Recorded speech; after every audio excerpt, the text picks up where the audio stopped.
really excited this morning to have Andy and Kate Bauer come. I met these guys about 5 years ago at this conference. We were in Boston at the time.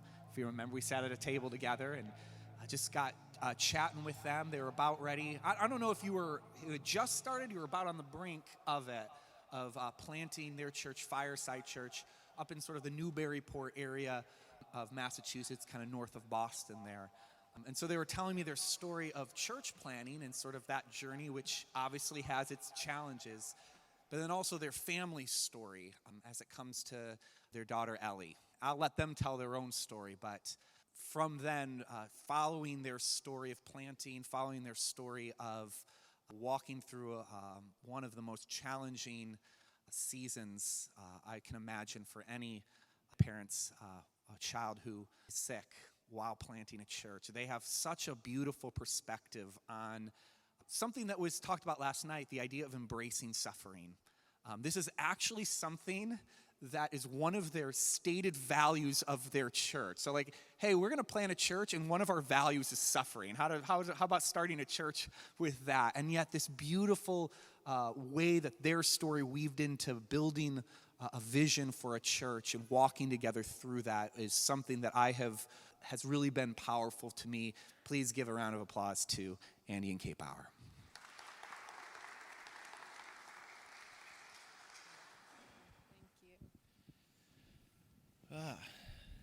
Can you hear me? Is this on? Hello. I got me.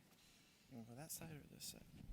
So last time when COVID hit, we started our online sermons jointly, and I don't think we fought so much in our lives. So this is Our plan was like, let's just go live and like preach together. How about that? We'll just figure it out as we go. It would be great. Brian, thank you for that, and what a reminder of the brokenness that we live in. And you know, our hope this morning is just to be raw. You know, it's if you read our bio, we lost our daughter a little bit over a year and a half ago, so still raw. So you're gonna get some rawness here this morning. But I want to talk a little bit about my growing up, and then Kate's gonna grow up, and then we're just gonna go through our story. And I love the heart behind stories.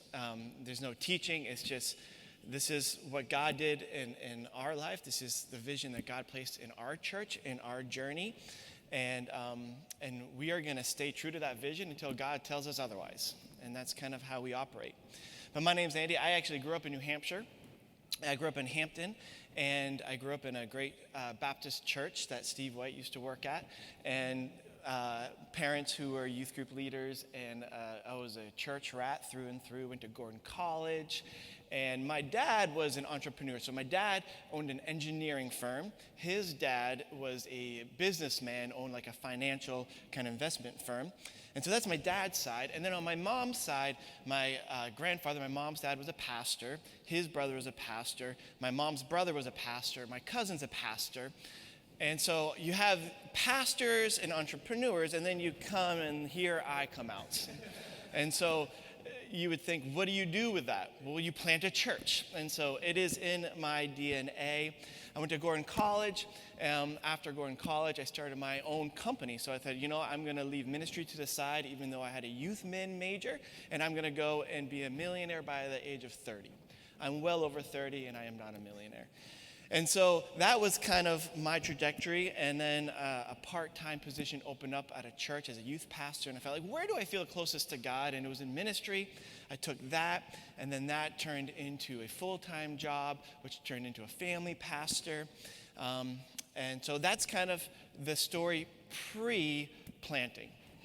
And I grew up in Baltimore. My parents, that was my start. And then when I was 8 years old, my parents moved to Kenya as missionaries. And I am a third generation. My grandparents went to East Africa, like back when it was, you carried your stuff in your coffin on the boat kind of stuff. And they had their honeymoon on the Nile River. And so I have this legacy of aunts and uncles who were missionaries in East Africa, and that's where I grew up. I eventually moved back to the U.S. for college, and actually I spent some time at Temple University right down the street. And as we were driving down here, I told Andy, the time that I was here, it would have been 22 years ago, was not a great time for me in terms of my faith. I was wrestling with a lot of things. I was not sure if I was in at all. And to come back here, I think that's the last time I was here in the city. And to come back here for this, and to be sharing what we're sharing with you, just to see, Brandon, when you led us in that prayer last night, just to see where God has brought me to this place was really special to be here. And so how we met, it was my sister started a nonprofit in Kenya that works with kids with disabilities. And so I would go over to Kenya for about two times a year, and we would go. And then we said, hey, let's bring people with us and do like a short-term mission trip. And my sister was living in Maryland at the time, and Kate was working in Maryland. And so she spoke at a church, and Kate's like, hey, I haven't been back to Kenya since I grew up there. And so she came on the trip. And so we actually met in Kenya. The thing is, I had my girlfriend with me at the time. So that first trip, we met, but we did not get together. That relationship for me ended, and then the following year, my sister said, hey, would you guys lead this together? Kate, you lead the Maryland folks. Andy, you lead the Boston folks. And that trip was a trip that we came together. Kupenda means love in Swahili, and that happened. And so we got married 9 months later. And so that's our story. And Kate moved up here before we were even engaged, and people were like, are you crazy? Are you guys going to live together? Like, no. Like, how long have you guys been dating? 3 weeks. And one of those stories. So we got married, and we have 4 kids. We have Ellie, who's with Jesus right now, and she would be 12 years old. And then we have Emmy, who is 11 years old? No, 9. And then we have Blake, who's 6, and our little surprise baby, Drew, who will be 3 in a month. But we wanted to use the book of Habakkuk as a blueprint of our story. Habakkuk is a minor prophet that honestly was never on my radar until recently. Right after we lost Ellie, we went to Florida for 2 weeks. And I read a book, and Habakkuk was the theme. And so after that, I did my first sermon after Ellie on this book, but I feel like it's a really good journey of how we have planted. And if you don't know anything about that, and this is not a sermon, but this is just to give us a blueprint of how to tell this story. Habakkuk is right before the Babylonians come, and in verse 1 through 3, Habakkuk says this: how long, Lord, must I call for help, but you do not listen, or cry out to you violence, but you do not save? Why do you make me look at injustice? Why do you tolerate wrongdoing? So in a sense, if you read the rest of it, Habakkuk is basically saying, God, do something. No one is following you. No one loves you. These are your people. And so this was the heart that we had when we were living in Newburyport working. We were actually in the least church area in the country. I remember going to a conference, and they said Portland, Maine at the time was number 1, Manchester, New Hampshire was number 2, and I think Boston was top 5. And if you take the triangle and you do some math and you go in the middle, that is, boom, that's where we were, like the most unchurched area. I did a paper for my seminary degree, and I realized doing some research that in the 5 surrounding towns, only 10% of people were in church on Easter and Christmas. The Creasters were only 10%. So we're looking, okay, what are you going to do, God? Do something. Would you do something? This is, our heart. And so for me, and I'll just say for my process, and Kate will say her process, I was ready to go. I wanted to plant a church like 10 years before we started our church, which is called Fireside. I was in seminary. I was taking planting classes. I was reading books. I did a 70-page paper on what it would look like to plant. I would hear planters, and maybe you guys could resonate this. When people would talk about the church I planted, I wouldn't be filled with joy. I'd be filled with envy. I'm like, oh man, I want to be doing that. And I would go back to my job and be like, man, this stinks. I want to be doing that. And so I was just raring to go. I remember I was at a conference, and this guy was talking about Abraham and how he went out and not knowing where he was going. I'm like, that's me. And I felt the Spirit convicted. And I came home like, Kate, we're going to plant a church. And Kate's like, I'm not too sure about that. And so that was me. Well, and you can tell by the setup, my process was not Andy's process. And I, just by nature, I knew just enough about church planning to know I did not want to do it. That was about it. And when he came home and shared this with me, I am more, he told you his background, I'm much more of a developer. I kind of want to take what's already there. Something new for me is not my wheelhouse. And I also have been a missionary kid. I've been rootless my whole life, and I'm like, I want a plan. I want a routine. I want roots. I don't want a lot of unknowns. I don't want to know, be asking what the next step is. And so for me, this was just like a hard pass right in the beginning. And then over time, just processing and just God in his tenderness. I'm sure you guys have experience with this in probably your own callings and leadings, but just his tenderness in leading me gently through this process and bringing people into my life to talk about this with, and affirming me in small, quiet ways, to the point where I'm saying, okay, let's take the next step. What does it hurt to take the next step? And so that next step for us happened to be the 4C's assessment day.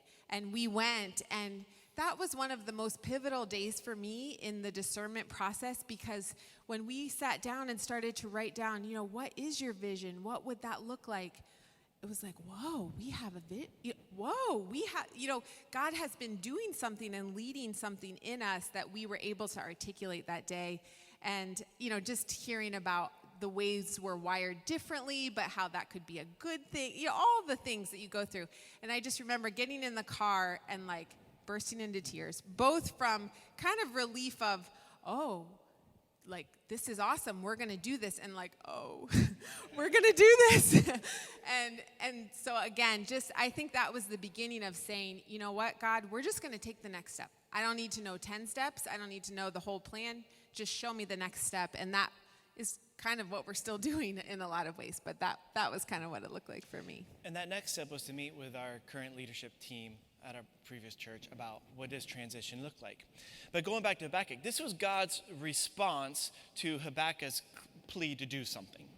And he says this in chapter 1, verse 5 through 6. For I am going to do something, this is what God says, I'm going to do something in your days that you would not believe, even if you were told, I am raising up the Babylonians, that this ruthless, impetuous people who sweep across the whole earth to seize dwellings not their own. So God answers Habakkuk, I hear your cry. We're going to do something about these unbelieving people, but it's not going to be what you want. Actually, it's going to be a destruction. Babylonians are going to come, and you guys know this story. And so what we had done, this is how it plays out in our story. We had a meeting set up with our pastor and his wife.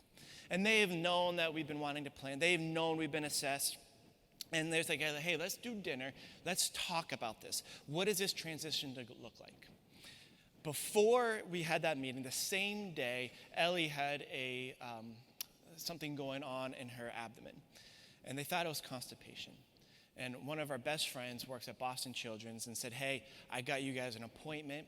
And we went, and we were in the ICU that night because Ellie had a tumor the size of a grapefruit around her kidney, engulfing her abdomen. At that point, we didn't know what it was, but we knew that it was bad. And I remember being in the ICU, calling my pastor at the time, saying, hey, we cannot meet right now because we're in the ICU, and it is really, really bad. And so here we are, ready to go. Kate was on board. And it's like God sent the Babylonians in. And I was reading Luke chapter 13, and this is Jesus saying, and he told this parable in 6 through 9. A man had a fig tree growing in his vineyard, and he went to look for the fruit on it, but it did not find any. So he said to the man who took care of the vineyard, for 3 years now I've been waiting to look for fruit on this fig tree and haven't found any. So basically it says, wait. And then he says, cut it down. Why should it use up the soil? Sir, the man replied, leave it alone for 1 more year, and I'll dig around it and fertilize it. If it bears fruit next year, fine. If not, then cut it down. So he said, wait. You're not saying for wait, fertilize it. The word fertilize actually means dung. So put some dung around it and wait. I feel like this is what God was telling us at the time. Hey, we're ready to go. Wait. if you really want this to grow well, and at the time, we can see this in retrospect a little bit, even though we're still processing it, that we can say, all right, we needed to fertilize, we needed to dung up this soil before we grew anything.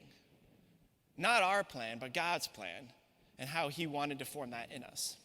So that was how we paused. And then Kate. And, Andy talked about that first day, this diagnosis. It's just like a normal day until it's not. And we go in to get this second opinion. We find out we're taking you into the hospital. So we're in the ER. I mean, it was just, we didn't have a bag. We just are in the hospital, and we are there indefinitely trying to figure this out. And so the first week, we're just in tests and biopsies and trying to figure out, let's name it and stage it and get the whole nine. We were there for about a week, and it happened to be Good Friday was when our team pulled us into a little room and said, your daughter has stage 4 high-risk neuroblastoma, which is one of the most aggressive and not great prognosis types of pediatric cancer. And so because of that, they kind of throw the whole book at these kids because they're like, we're giving you the harshest treatment because this is what we've got to do. And it's going to be 18 months, and it's going to be mostly inpatient because she needs to be monitored while she's getting all of this. And so we are just hit with this. It's kind of been brewing all week, and then Good Friday, it's like, just devastating on every front. Everything that we thought was going to happen, everything that we had been planning and hoping for our family, for our church, just came to a halt. And, as we say, we knew Sunday was coming. Sunday was coming. And in that, even in that absolute darkest day, and for what would be many dark days to come, God was close. And there was never a question that he was close, that he was near. And that came in the form primarily, Steve talked a lot about this last night, in our friendships, in these people who we had started to talk about this church with, that God had been kind of weaving this net of relationships around us for years as we had done ministry in New England. And all of these former people that were in our life just rallied around us. And I'll never forget that first week when we heard that 18 months, okay. Several of our dear friends texted us, and they were like, 18 months, we are with you every day for this 18 months and forever. For as long as it takes, we will be with you. And they were.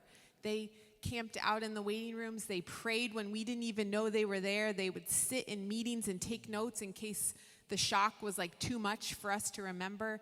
They watched our kids, who at the time, our youngest was 9 months, and then we had a 3-year-old. And they just we didn't even know where they were. They just were okay, And everything from that to people, left a car in our driveway. Our car was on its last legs, and somebody just left a car with the keys and the title, and here you go. They built a room on our house when Ellie needed a place to be in isolation because of her compromised immune system. And just over and over, the way that God would abundantly provide, not just the minimum, but just the overflow of grace that he gave us. And then his daily presence with us, growing us and showing us who he was, that he was with us, was something that was powerful from the very beginning. Yeah. I like what Jay and Catherine Wolfe, if you know their story, they say, if the day Jesus died was eventually called good, then maybe one day our worst days may be also called good too. And talking about Good Friday, and I'll be honest, I don't know if I can say that day is good just yet. It's still raw, but every day it gets better. So that's where we were. And then Habakkuk 1. This is what Habakkuk responds to God saying, I'm bringing the Babylonians. And he said, Lord, are you not from everlasting? Basically saying, God, you know better. My God, my Holy One, you will never die. And then he says, I will stand at my watchtower, and I station myself on the ramparts. I'm going to look to see what he will say to me and what you will answer to my complaint. So Habakkuk basically says, this is an awful plan. You got to do something different. I'm gonna go to the spot and watch, God, how you're going to turn this into a miracle. And I think that's exactly what we thought. We thought this devastation was going to almost turn into like a curiosity. Okay, God, what are you going to do in this? Now we have a front row seat to a miracle. Someone made a Facebook page where thousands and thousands of people started following him. Like, oh, man, all right, we see what you're doing, God. You're building a platform for a church plant. You know, we don't have to send out flyers anymore. People are coming. All eyes are on us. So that's kind of what we thought he was up to. So with that, we continued our church planting process. After Ellie had about a year of treatment, maybe it was 9 months of treatment, we were in a different predictable place. Just to put things in perspective, Ellie was fighting for 4 years. I did the math. 2 of those 4 years, we spent the night in the hospital in Boston. And so we went back to our leadership team. And they're like, what do you think? Do you guys still want to plant? And we had this fire that burned even hotter than before. Yes, because I think now we were in a world filled with brokenness. You know, when you live at a pediatric hospital, you see brokenness like you've never seen before. And you see the hopelessness. In fact, there was a family there that we met. Their mom reached out to us from the Rochester area and said, hey, my daughter has neuroblastoma, so the same cancer that Ellie had. They don't have a faith. Would you reach out to them? So Kate and her had this really awkward pizza date on the floor. We found out they live 5 miles away from us. And now their daughter is doing really well and are actually leaders in our church. All right, so you're seeing things like this. You're like, all right, God, this is going to be great. I see what you're doing. So that gave us almost encouragement and spurred us on to plant. So we met with the team. So we had 5 families that were very interested. Because I think when you're planting, it's like, all right, you know my story. All right, God, I'm ready to go. Kate wasn't there, then she's ready to go. But if you don't have people who are affirming that and willing to go with you, then maybe you're hearing God wrong. So we had about 5 families that not only were they ready to go, they were encouraging us, like, yeah, we are going to do this. Let's do this, let's do this. And so we had these tent meetings. And so we would meet in the backyard at a tent, and we would just vision. So what does this look like? And this was in between treatments. You know, Ellie's still fighting.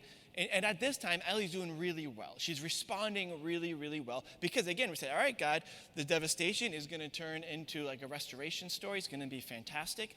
And we were around a fire.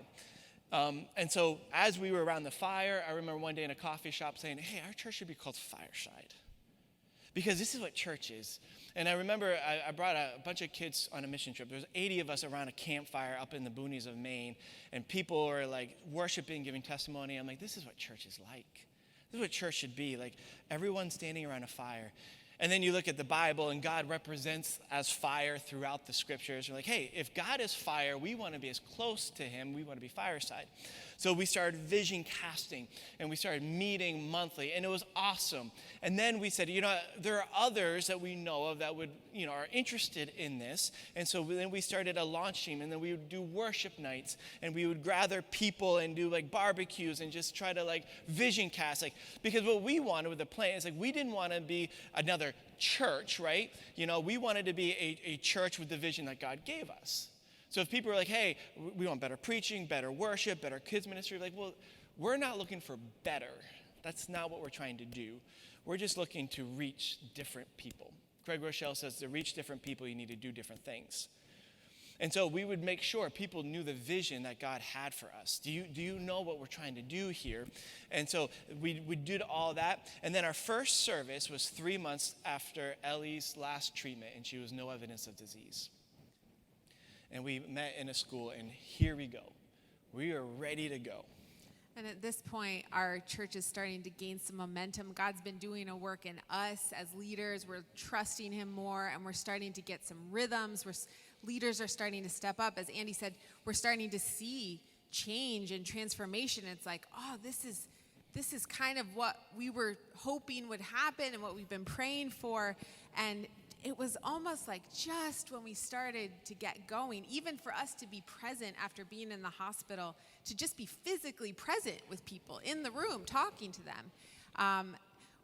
It was like as soon as we got going a little bit, we went right back under again. First, starting with not bad news, but surprising news. We found out we were pregnant, which, we had kind of thought 3 was all set, and then this baby comes, and we're like, how's this going to work?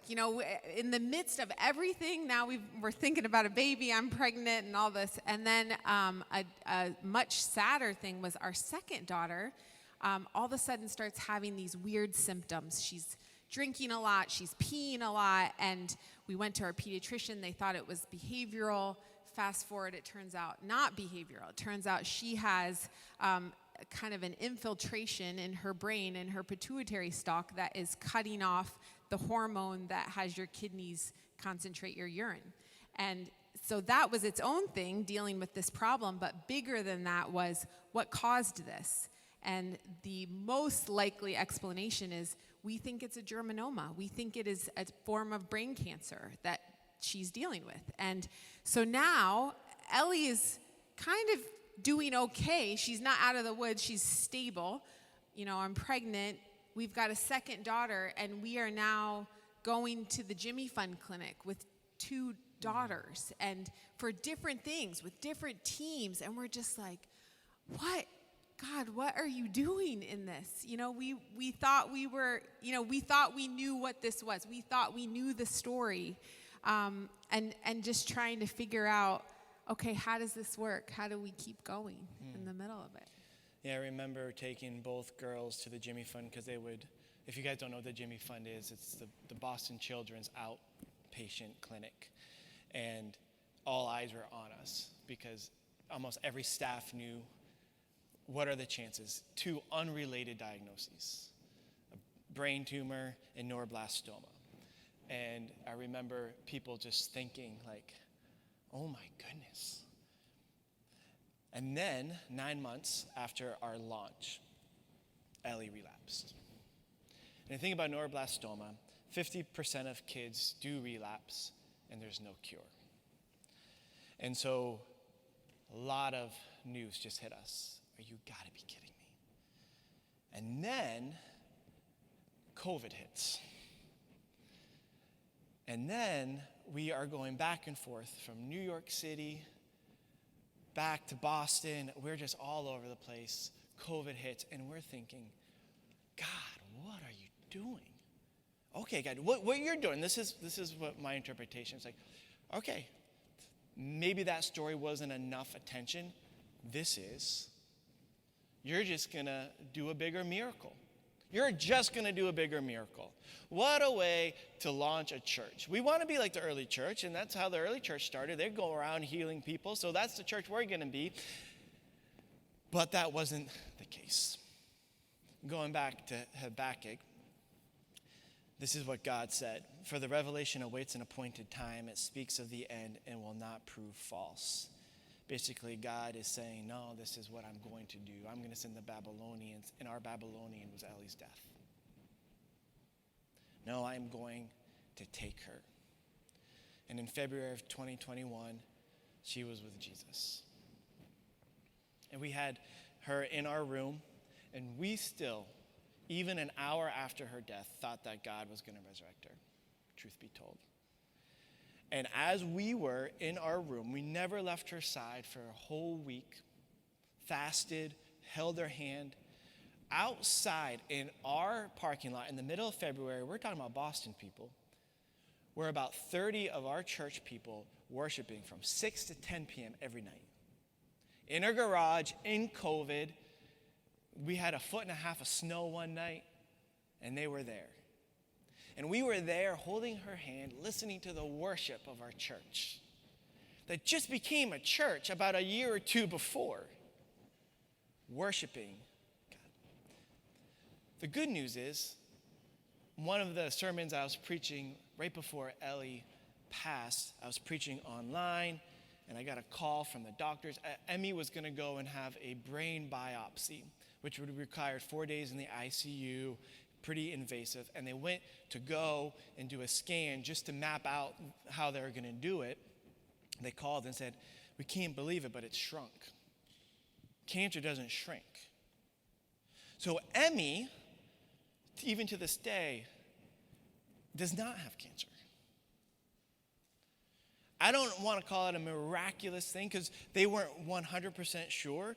They still don't know what's going on, but they think it's probably an autoimmune and we're not clear, but it's not cancer. And so start thinking like, God, why do you heal some and not others? Why do you heal some and not others? And Habakkuk ends and says, the sovereign Lord is my strength. He pretty much gives into what God is going to do. And he says, he makes my feet like a deer and enables me to tread on the heights. This is Ellie's painting. She painted this a week before she died.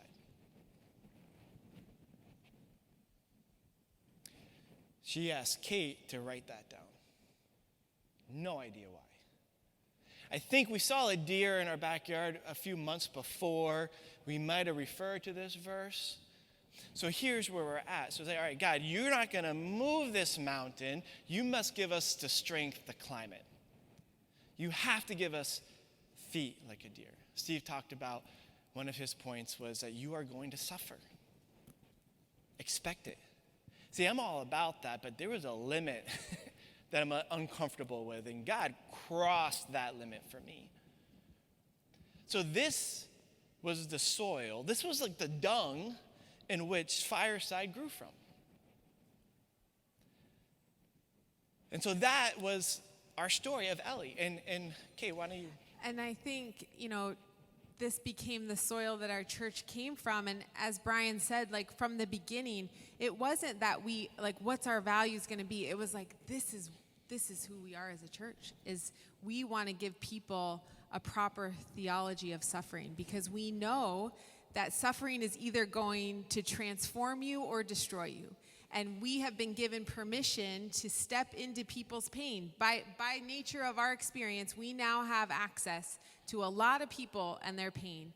And so this is going to be part of it, is we are going to sit with people. We're going to learn how to suffer with as a church. We're going to learn how to sit with people in their pain and not fix it and not put a bow on it, but just to be with each other.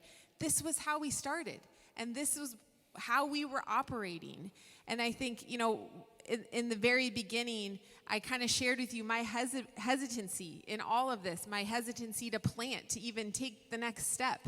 And God just cemented this in my heart that, his presence is everything, that he is enough, that he really is enough. And that became another theme that we just, when we read through scripture and we're trying to talk about what it means for God to provide or to be good, that his presence is what he gives us. And that whatever is ahead of us, that he will be big enough for that too. And that has always been our story. That has always been true for us. So just thinking of that journey in my own life, Jerry Sitzer, you probably are familiar with his work, but he wrote a book that was really powerful for us in his own grief journey. And he talks about grief resulting from catastrophic loss. And the difference being that, the difference between an amputation and a broken leg, that a broken leg is something, it's a form of suffering that happens, and then there's some reasonable expectation that you will heal from it over time, maybe with some physical therapy, and return to the way it was before. Versus like an amputation where there is healing, but you will never have that limb back. You will never return to the way life was. And so for us, just as we sit with people, and we are all sitting with people in loss and grief in places where they cannot go back to the way things were, and to be able to sit in that and say, we need to learn to live in this. There is no other side, that we're not powering through. We're not muscling our way through this, or we're not escaping it or numbing through it. We are going to live without an arm. That's what we're going to learn to do. We're going to learn to live without Ellie. We're going to learn what healing looks like within this context of suffering. And I think that became a really powerful place for God to move and work in us and in our community. Jerry Sitzer, he lost mom, his wife, and his daughter in one car accident in one day. And what hit home with us is that he says we often try to either go around suffering or try to help people get through it. In reality, we need to help people live in it. And I think that was almost freeing, right? Because if you guys being pastors of some, there's brokenness and suffering, and we say, hey, we're going to get through this. You know, the best is yet to come. And it's like, no, like, you may get through this trial, but guess what? There's another one right at the doorstep. So what we need to do is we need to equip people how to live in it. What does that look like? So we still are trying to process, God, what are you doing? What have you done? About a couple months ago, I baptized a girl named Isa. Now, Isa has no church background, no faith background, but her daughter was diagnosed with leukemia. And through people, she heard our story, started getting involved at our community, baptized her, and I sat down with her on a Sunday right before I baptized her, and she said, I just want to let you know we are here because of Ellie. And I remember thinking, God, if there's one more person in heaven because of Ellie's story, what's more important, our physical presence or our spiritual presence in heaven? And there became a perspective change in us. A couple of days ago, I met with a guy who has terminal illness. He's at our church. He has 6 months left to live. And I am way more well-equipped to pastor him, to walk through him, because this world isn't everything Jesus is. And people talk about the prosperity gospel, and they say, if you're going to be part of Fireside, we are the opposite of this. Life is going to stink. Welcome to Fireside. But you know what? We're going to point to you a God who is good, even when life doesn't look good. So that was what was working on me. I remember hearing a story just recently. It was a group of students from Wheaton College. They're in England, and they're touring John Wesley's apartment. And there, in John Wesley's flat, I think they called it, there was 2 indents, kneel holes. And every day, he would get up and he would kneel and he would pray for revival. He would pray for revival. God, would you bring revival? And God used John Wesley to do just that. So this group of Wheaton students are traveling, and they get into the bus, and there's one student missing. So the professor goes back, and he goes to look at that student, and there's a student kneeling in these holes saying, God, would you do it again? Would you bring revival, and would you use me? The professor says, we got to go. So Billy Graham stands up, gets on the bus, goes back, and God uses him just to do that. See, I think before, I was similar to Billy Graham, not in any way comparing myself, but the desire, God, would you do it? But if I knew what the cost, I don't know if I would have been kneeling there. I don't think God, he gives us a lamp to our feet, but he doesn't give us the road. He doesn't put a spotlight on, this is where you're going. When I was in Kenya once, before Kate and I met, we would go to hut, look for kids.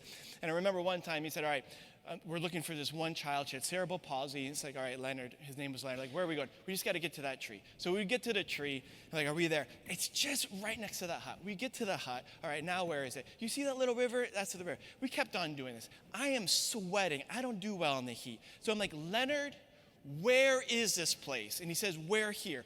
Well, why didn't you just tell me that? Why'd you keep lying? If I told you how far it was, you wouldn't have come. And I think this is what God does in our journey. He's like, I'm just going to give what you need when you need it. I'm not going to give you more. I'm going to give you exactly what you need, the manna you need for today. One step at a time. I don't do well with that. I want to know the plan. I can't tell you how many times I tried to predict what God was going to do. You know, Jeremiah says, for I know the plans for you, which implies you don't know the plans. And so I am slowly releasing that myself. And as a planter, it has helped because, as you all know, things hardly go as planned. But that doesn't mean they're bad. One of these things was in Mark 5. I was believing in a miracle. Mark 5, Jairus' daughter. Ellie was a big foodie.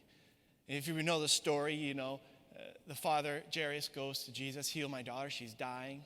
Jesus says, okay, but then he delays because he's healing other people. He finally gets there, gets everyone out of the room, comes in and says, arise, child. And she arises. And then he says, get her something to eat. I'm like, this is going to be our story. This is going to be our story. And I'm reading a bunch of Bible plans during this time. And one of them, I realized, Mark 5 is coming up in my Bible reading. And it's coming up in a few days. And I'm like, God, could it be that the day I read this is the day that Ellie's going to be miraculously healed? So I'm anticipating. That day comes, and that's the day Ellie goes to be with Jesus. I struggled with that. This morning, right before we came here, I'm reading a Bible through the year, and it's going chronological. So, the Gospels repeat themselves. And this morning, it's Jairus Mark, Jairus Matthew, Jairus Luke. I'm like, okay, maybe I'll tell this story today. And what I realized about 2 weeks ago was what I thought was a disappointment was actually what happened.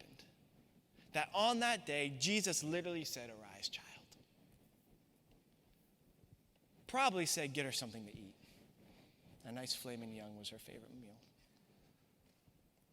And so now my perspective, our perspective is a heavenly perspective, right?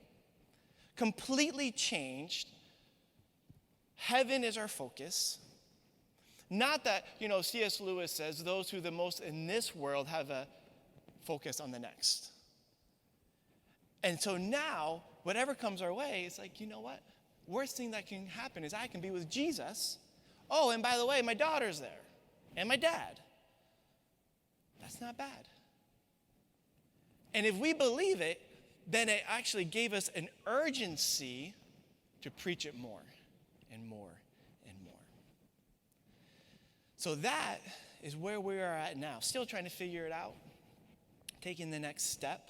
Still getting frustrated at the plans not going well.